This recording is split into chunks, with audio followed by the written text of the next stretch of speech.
Құрметті оқырмандар, әңгіме басталмас бұрын лайк, комментарий жазып қолдап кетіңіздер.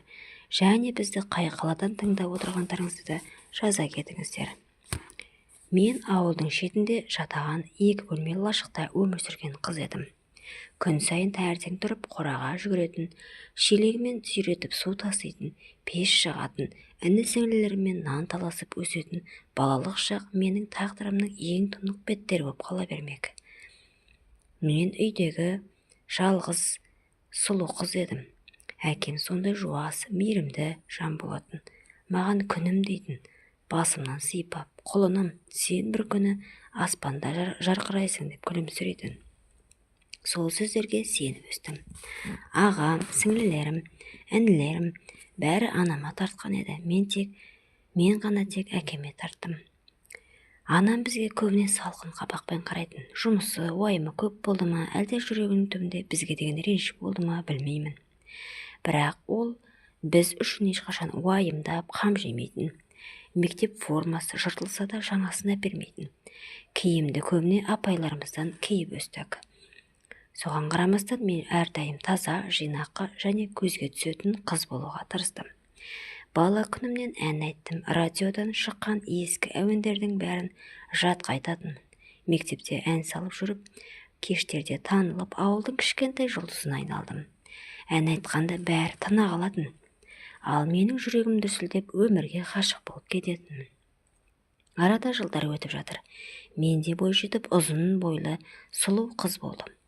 Ел сүйсінетін даусым бар. Түрімде, мүсінімде жігіттерді тамсандыратындай еді. Ағам ол жылдары мектепті әлдеқашан бітіріп Астанада жұмыс жасап жүрді. Қара торы сұлу жігіт еді. Құрбыларым жиі айтатын. Астанадан жұмыстан келген еді, кеш келген еді. Ішім ауырып тұр деп жатып қалды бірде. Жолдан ұшынып қалған деп ойладық. Сол күні әке-шешем той-тойлап қонаққа кеткен. Таңға жоқ келді. Әдеттегідей бәріміз ұйқыдамыз. Таңертең ағамды ояттық, тұрмады. Түскі уақытта ояттық, тұрмады. Сол күні ағамнан айырылғанымызды кеш білдік. Өкініш өртенді. Ол ағайда жұмыстан енді келіп, шай тамағын ішкелі жатыр екен. Орнынан атып тұрып, құралдарын алып үй жаққа қарай жылдам тұрды. Әлі де үміттеніп келемін. Ағам тек есінен танып ұйықтап жатқан секілді, бірақ олай емес екен. Бұл өмірден қоштасқаннан кейін әкеме бұл өте қатты бір соққы болды десем болады. Ол екеуі күн сайын ақша жинап, өз қолдарымен жаңа үй тұрғызамыз деп армандап жүретін. Қаншама жоспарлар, армандар бәрі әп-сәтте күл-талқан болды. Ағамның 40-ын өткізуге дайындалып жатқан едік. Үйдің іші азалы, үнсіздікке толы. Көңілім алаңдап, жүрегім ауырып тұрса да жамандыққа қимай жүрдім. Сол күні әкем мал сатып алам деп үйден шыққан, бірақ сол сапар қайтып оралмас жол болыпты. Сөйтіп жүргенде ақыры бір күннен кейін сүйегін таптық. Қораның артқы жағында орналасқан. Ескі ашық құдықта. Ол құдықтың беті баяғыда ескі шифрмен ағашпен жабыла салған еді. Әкемнің аяғы тайып кетіп, ішіндегі тат басқан темірге қара құсы тиіп, сол сәтте өмірмен қоштасқан екен. Анам жесір атанғалы әбден бұзылды. Бұрын әкемнен бата алмай жүрген екен. Алдымен қайныларымен, кейін көрші еркектермен жақын болғанын естідім. Түрдесең түрде жоқ. Сонда деймін, қай жеріне қызыққан екен еркектер? Кәдімгідей былшиған, қарны салақтаған әйел. Үнемі қолтығынан иіс шығып жүретін. Бірақ сондай болса да еркектермен жақын болып жүрді. Мен оянып кеттім. Анам орнымда жоқ, шошып кеттім. Бір жағдай болды ма деп. Әлгі сарайдан жатқан бір түрлі дыбыс шықты. Жетіп барып есікті ашқанымда, көрген көзімді еріксіз жұмып алдым. Есікті ашқанда анамның нашар иісімен көрші еркекпен басқа жерден шыққан иістері бұрқыта қалды. Анам жалаңаш, еркек жартылай. Сөйтіп олар өз дегенін жасап жатыр екен. Қаншалықты жеркенгенімді сөзбен айтып жеткізу қиын болды. Айы басталған еді. Астана күніне концерт қойылатын болып, клубтағы ағай көлігімен үйге келіп мені алып кетті. Бұрыннан солай әкетіп жүретін. Жасы 40-тан асқан, дайындық басталып, өзімді әнге арнап, беріліп ән шырқап, бәрін ұмытуға тырыстым.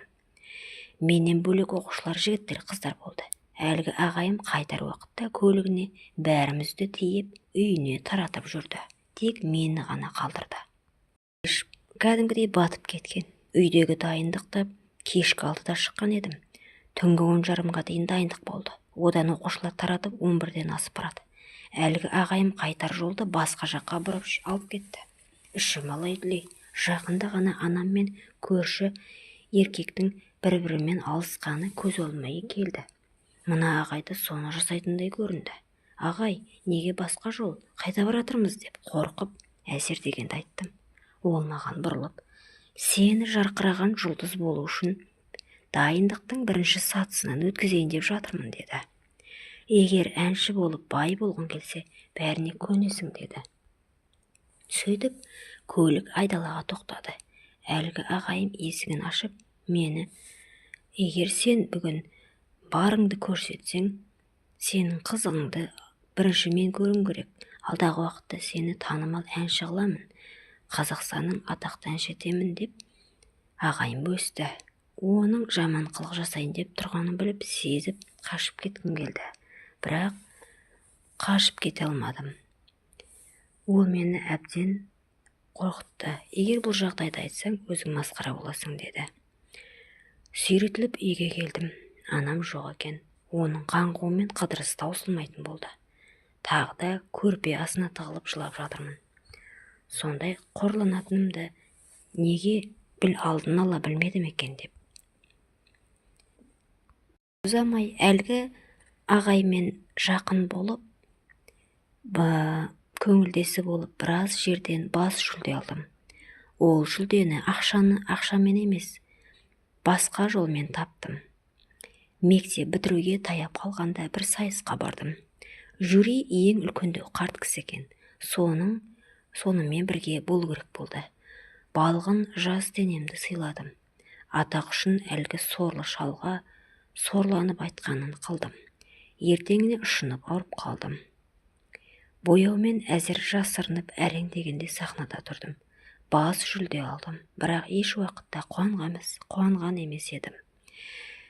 Мектеп бітіруге санаулы күн қалғанда сыныпта құрбымның ағасы әскерден келіп, мектептегі ұстаздарына сәлем беруге ішке келді. Біздің мұғалімге сәлем беруге келген ғой. Сыныпта отырғанбыз. Көбіне сабақ бола бермейтін. Бітіруге дайындық деп апайлар сабақтан босатып қойған. Әлгі сыныптасымның ағасы кіріп келгенде алғаш рет жүрегімді етті. Алғаш рет жігітке ғашық болдым. Баяғы ауылдан көретінмін. Бірақ бұлай аса мән бермеген екенмін. Әлгі жігітке тесіліп қарап қалыппын. Ол да маған күліп қарағандай болды. Сөйтіп, содан сыныптас құрбыма жабысып, ағаңа ғашық болып қалдым. Ол сондай өзгеріп кеткен. Мәссаған, алғаш рет ғашық болып қалдым деп, сол жерде бүкіл қыздар еститіндей ашық айттым. Ертеңгі сыныптағы құрбым мәз болып келді. Сені ағамда ұнатып қалыпты, кездесуге шығасың ба деп қарап тұр. Иә, кездесуге шығамын. Нешеде екен дедім. Олай біздің алғашқы кездесуім болды. Өлерде ғашық болдым. Ол жігітті мен десе баяғын барлығына даяр болды. Мектеп бітірген соң кешкі отырыста кездестік. Сол күні етекірім жоғып келетін күн еді. Соны пайдаланып әлгі жас еш уақытта төсекте болмаған ғашығыммен жабысып, оны дегенмен жеттім. Сол түні бірге болған біздер махаббатқа күйіп, мен аттестат алғанша кездесіп жүрдік. Аттестат алған бойда ол мені алып қашып әйел етті. Ата-енем мені жақтырмай біраз жыл бойы бөлек тұрып, осы жылдары ғана арамызға сыйластық бар. Күйеуіме ғашық болғаным сонша атақтан, әншіліктен бәріне бас тарттым. 18 жасымда тұрмысқа шығып, 28 жасымда құрсақ көтердім. 10 жыл бойы емделдім. Неше түрлі инфекция болды. Күйеуіме айтпай емделдім. Күйеуім үнемі военный жұмыста жүргесін, көп сырымды біле қоймайтын. Десе де Аллаға шүкір, мені еш уақытта тастап кетпеді. Анаммен араласпаймын. Бауырлармен де араласпай кеттім. Інілерім әр қалада қаңғып жүр. Сіңілдерім анам және мен сияқты жеңіл жүрісті болған екен. Ата-енем сол үшін де мені жақтырмаған шығар. Құдағи деп анамды үйіне шақырмаған. Себебі ол оның қандай әйел екенін білген екен. Бір жылдары естідім, анам айтыпты, шалқардың ең тәуірі қызын біз алған екенбіз деп. Сол кезде ішім алай дүлей болды. Барлығы анамның кесірі ғой, бірақ өзімнен де кінәм бар. Марқұм әкем біраз уақыт бойы әнші болма қызым деп жиі айтатын еді. Тыңдамап едім. Әттең, әкеме еркелеп, бұртиып жүруші едім. Кезінде мені алдап, керемет сені әнші қыламын деген ағай түрмеге түскен екен. Тағы да оқушы қызды білгенін жасапты. 8-ші сыныпта оқитын әкесі біздің туысымыз анамның көңілдесі болған екен. Оның шешесі қызы үшін күресіп әділ жаза орнатқан екен. Қалай кезінде көз жасыма қарамай сотталған ағайда қызы абыройын төккен әке де мені қорлап еді. Менің жылап айтқан қарғысым орындалыпты. Бірақ туыс сіңіліме жаным ашиды. Тағдыры олай боларын білмедім. Тек әлгі екі азғын жазасын алса екен деп қарғап едім.